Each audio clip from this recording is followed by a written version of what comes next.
So Isaiah chapter 6, listen to what he says. He goes, we have all become like one who is unclean, and all our righteousness, all our righteous deeds are like filthy rags, right, in front of God. So all our righteousness, so everything good that we have in us, right? And I'm not saying this is in kind of like a gloomy sense that, you guys are like we're all the worst. No, but in the eyes of God, anything good that we think we do are like filthy rags in front of Him, right?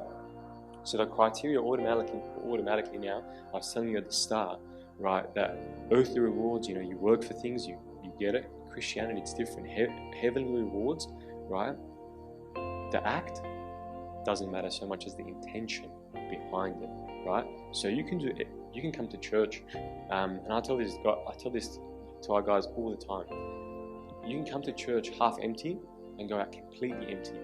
You can, do the most beautiful things, service, like anything, like do everything that's good with the wrong intention, and that thing itself becomes wrong, right? We used to have this guy that used to be a deacon, used to come early before Abuna, then he started coming later and later and later.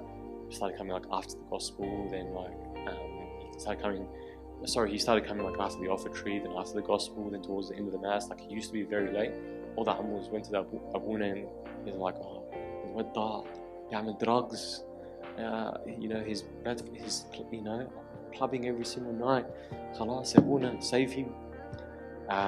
It turns out that this guy, his teta's mate needed a lift, so he went and picked her up for church. And then it turns out that her other teta's mate needed another lift, and then he created like this little teta club. He used to pick every single one of them up for church. So by the time he came to church, it was like already pretty much done. But his intention was right. You can apply that to everything. In Matthew 24, as an example, there's two ladies at the windmill, both sitting there, crushing the wheat, and it says one was taken and one was left. Right? Both were doing the exact same thing, exerting the exact same effort. One had the internal disposition, and one was just doing it for the sake of that. So the internal, right? Internal guides the external stuff. So I'm not saying that the external is not important. What I'm saying is the external without the internal is void. In actual fact, it becomes disastrous.